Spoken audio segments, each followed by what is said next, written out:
builders in the industry we serve had a strong 2024, and it's been a busy first year in this role, meeting our members and becoming fully immersed in the association that helps support the boom the Heartland is seeing in commercial construction.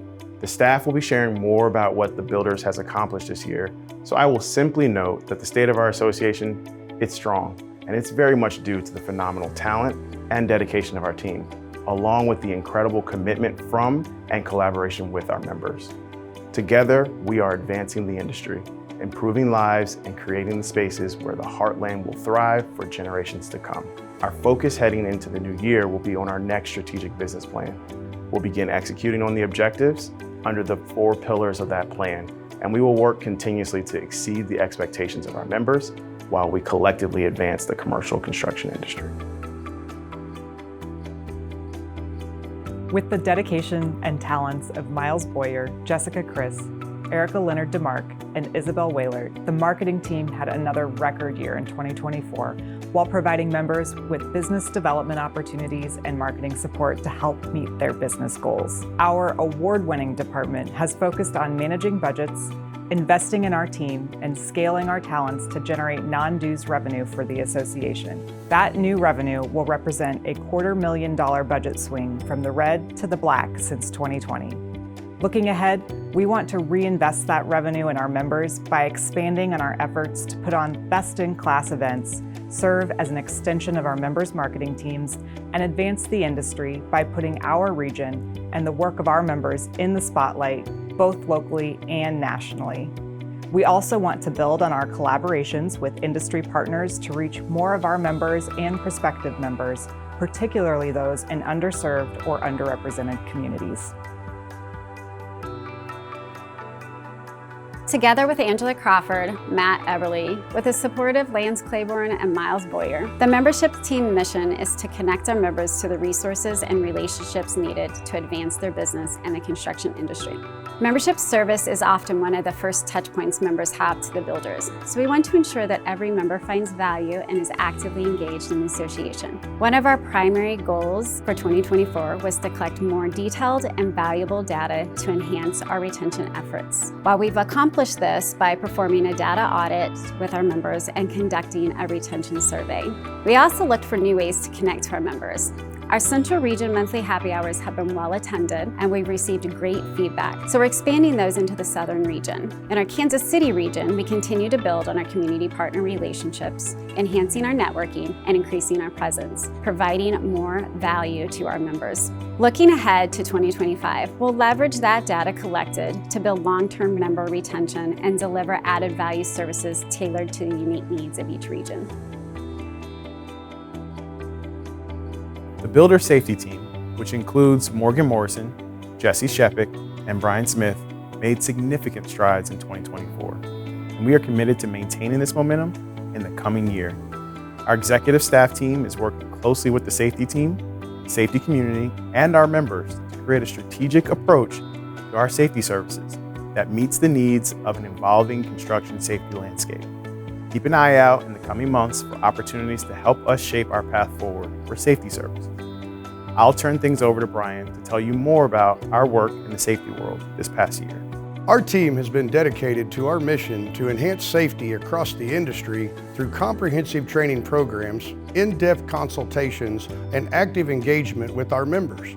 Our efforts are focused on fostering a culture of safety and ensuring the best practices are consistently implemented. Among our accomplishments, I want to highlight the significant amount of safety training we delivered this year. We provided hundreds of safety classes to more than 3,500 trainees at nearly 160 different companies across 4 states. As we look ahead, leveraging new technologies will help us strengthen connections and better support the education of all of our members, ensuring they are well informed and engaged throughout every project. In my role, I oversee the education arm of the Builders Member Services, including our outreach efforts, professional developments, and safety training. I also serve as the director of our 90,000 square foot training center in North Kansas City, Missouri. This unique space is home to 4 trades and 8 registered apprenticeship programs. a setup you're unlikely to find outside the heartland. Our facility hosts more than 3,000 students and visitors annually, aiding in industry collaboration and preparing the next generation of construction professionals.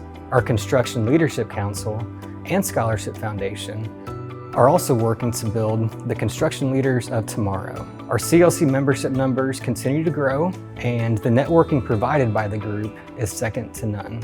This year, our foundation awarded nearly $100,000 to students pursuing construction degrees. Looking ahead, our team is committed to reaching more people interested in construction careers and developing industry leaders through our first-class training, education, and leadership programs. This year, I worked alongside Dr. McCandless, Ramond Holt, and Pam Wheeler as we supported the Builders' mission of recruiting and educating a diverse and talented workforce. Looking back, 2024 has been filled with a strategic effort to build up the workforce in new ways. Our Career Development Center has welcomed over 1,400 people just this year. From safety trainings to industry happy hours to workforce media events, the CDEC space has proven to be an effective industry solution to educating, recruiting, and retaining individuals in a lifelong career in construction. In addition to our workforce efforts, our professional development programs have extended to include training in best use of technology and a newly designed leadership program. Looking ahead to 2025, one of the things we are excited about is creating a curriculum for the CDEC training modules and streamlining the process to host even more 6th through 12th grade students. Our priority is filling the pipeline of talent for the workforce demand. With the support of Lance Claiborne, Connie Wannenberg, Miles Boyer, and Matt Traxel, the Labor and Employment Relations team works with unions and signatory contractors in contract negotiations, grievance resolution, arbitration, interpretation, and resolution of issues related to collective bargaining agreements. We provide guidance and support to member contractors dealing with labor issues such as work stoppages, picketing, and jurisdictional disputes, along with information and updates on labor and employment law. This year, we settled 11 collective bargaining agreements with 0 work stoppages. We did this by working collaboratively with our labor partners to formulate unique solutions to complicated issues. The team is looking forward to negotiating 15 collective bargaining agreements in 2025 and continuing to keeping our members informed with the latest in labor and employment news and information. The Builders has a long tradition of looking out for the interests of the construction industry in the state houses and city halls across our region. This year, the Kansas legislature had another quiet year for issues important to the construction industry, while the Missouri legislature endured continued infighting in the Senate and ended the session with a record low number of bills passing. In Kansas, STAR bonds were expanded to lure the chiefs to the state, a broad coalition updated the workers' comp and unemployment insurance programs, and the repeal of their model tax saw some early support but eventually failed to pass. In Missouri, state appropriations were solid across the state as the federal ARPA funds wind down, and significant changes were made to strengthen the Historic Preservation Tax Credit program. A strong BAPAC convened in Kansas City and in our central and southern regions to contribute funds to state candidates. We met and deliberated on the primary and general elections, contributing over $77,000 to candidates in Kansas and Missouri who support our industry. The November 5th election will bring many new faces to Jefferson City. I'm hopeful that next year will bring a better legislative environment so we can continue our work on important construction industry and business issues, like expanding workforce opportunities, strengthening tax credit programs, passing reasonable building codes, helping ease the challenges of childcare, and more. As always, we are here to assist any member with government issues as they rise throughout the year. Please reach out to us.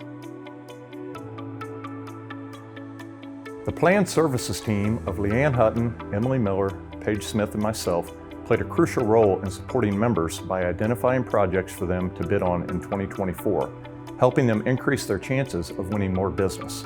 The biggest accomplishment from this past year is the Plan Services team's collaboration with other teams to find more ways to create value for members and prospective members. We worked with the membership team to showcase how our electronic plan room can help members win business, and we worked with the education and training team to bring the electronic plan room to the Success 360 program every month. In 2025, we're looking forward to advancing the industry by growing member utilization of the EPR, KCMO plan room, and Success 360 plan services offerings. With the continued support of Connie Wannenberg and Pam O'Brien, the accounting and admin team continues to partner with the rest of staff to make sure the builder's financials are accurate, our budget is on track, and that we are operating according to our policies. 2024, like 2023, is looking very strong financially. All departments are close to or surpassing goals, and industry advancement funds are at a record high through the first 7 months of the year. I've spent time this year developing reporting to help our board get a clearer picture of our financial position, including a new cash reserves and projection worksheet I created with the help of our board chair, Angie. The next step will be to develop a policy around our reserves to continue to make sure we are financially strong, even if there should be a downturn in the market. I want to thank you for your continued support of our mission, and as always, please reach out to me directly if you have any questions or thoughts you'd like to share.